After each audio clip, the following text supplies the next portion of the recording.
Before America knew their names, they were just a handful of lost young people wandering through the California desert. They were looking for a family. They found a man who knew exactly how to break fragile minds. At Spahn Ranch, far from any witness, something cold, silent, and deeply human began to twist into something else. And when night fell over Los Angeles, no one yet understood that the worst was only beginning. Charles Manson was born in 1934 into a chaos that already seemed to predict what would follow. His mother, extremely young, disappeared often, leaving him in the hands of relatives or institutions. Very early, he learned that to survive, you had to manipulate, seduce, lie. He spent his adolescence bouncing between foster homes, juvenile detention centers, and repeated escapes. At every stage, he sharpened his ability to read people's weaknesses. Prison became his school. Between the ages of 17 and 32, he spent more than half his life behind bars. He observed criminal leaders, studied psychology, learned how to control others. He also nurtured a dream, becoming a musician. When he was released in 1967, he arrived in San Francisco during the Summer of Love, a generation lost, vulnerable, searching for meaning. For him, it was fertile ground, and no one yet suspected that this man, freshly released from prison, would twist the hippie utopia into a tool of total domination. What began to form at that moment, no one would be able to stop. He started attracting young women who were emotionally fragile, often estranged from their families.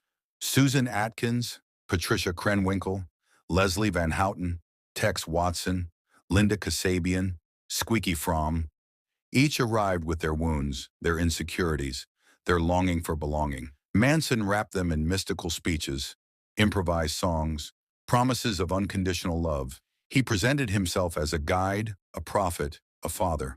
And what struck many was how quickly he created emotional dependence.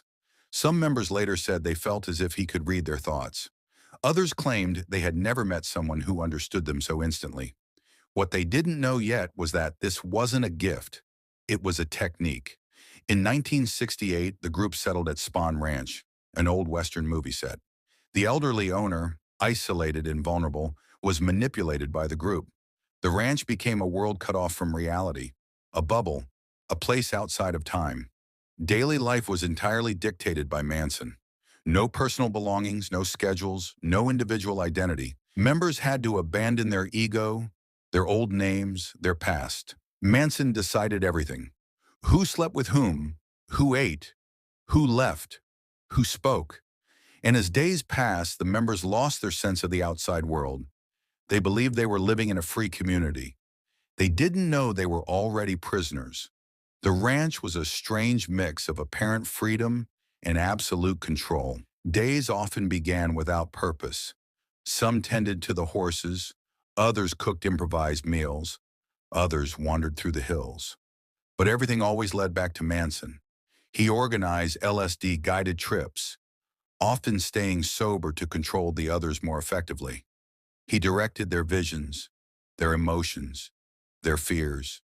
He claimed he could read minds, that he was the reincarnation of Christ, that he was destined to lead humanity into a new era. He imposed absurd rules to test loyalty, sudden bans, public humiliation, sleep deprivation. And every time a member hesitated, Manson found the words to pull them back in. What was really happening at Spahn Ranch? No one outside would have believed. Not until everything exploded. Evenings around the fire were crucial moments. Manson talked for hours. He mixed philosophy, paranoia, prophecy. He spoke of an imminent war, a coming collapse, a chaos that would engulf the country. He called this vision helter-skelter. The members, isolated, drugged, dependent, eventually believed it. And one night, as the fire crackled and faces glowed in the flames, Manson said something that several members would never forget. As months passed, Manson became more unstable. He wanted to be a musician, approach producers, including an associate of Dennis Wilson from the Beach Boys, but was rejected. He felt humiliated, betrayed. His frustration turned into paranoia. He spoke more and more about necessary actions, about sending messages, about making something happen. The group slowly slipped into total obedience. Members stopped questioning anything. They lived in a state of extreme psychological dependence. And one night, Manson gathered several of them. He told them it was time. No one really understood what he meant, but no one dared say no. On the night of August 8th, 1969, Tex Watson, Susan Atkins, Patricia Krenwinkel, and Linda Kasabian left the ranch. The road to Los Angeles was silent, too silent. Each of them sensed that something irreversible was underway. Manson had given them instructions, not details but a direction, an intention. They arrived at a house in Los Angeles. This house had once been rented by a music producer who had humiliated Manson. He wanted to send a message. The members entered the property. Several people inside the house lost their lives, including actress Sharon Tate, who was pregnant, and several guests. Linda Kasabian, who refused to participate, stayed outside, shocked, unable to intervene. What happened next would confuse even the investigators. When they returned to the ranch, no one spoke. No one dared ask questions, and yet everyone understood that nothing would ever be the same again. The next day, Manson decided to strike again. This time, he accompanied the group to choose a house. He walked through an upscale neighborhood, observing facades, lights, silhouettes behind windows.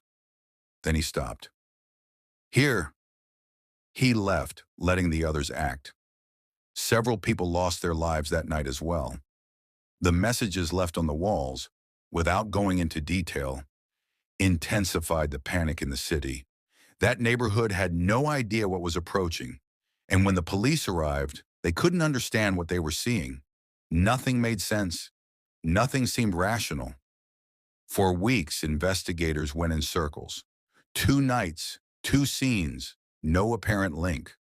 Until a tiny detail made everything collapse. What would bring down the family wasn't physical evidence.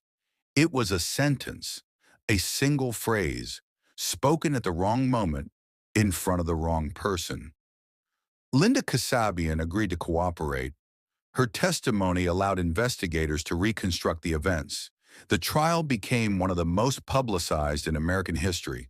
When Manson entered the courtroom, a heavy silence fell. A silence so dense it felt physical. Then he smiled, a smile that froze everyone.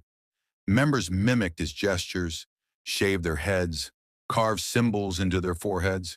They sang, laughed, provoked. From that moment on, the trial no longer looked like a trial. It looked like a ritual. Manson and several members were convicted of murder and conspiracy. When the death penalty was abolished in California, their sentences were commuted to life in prison. Some members expressed remorse. Others kept smiling.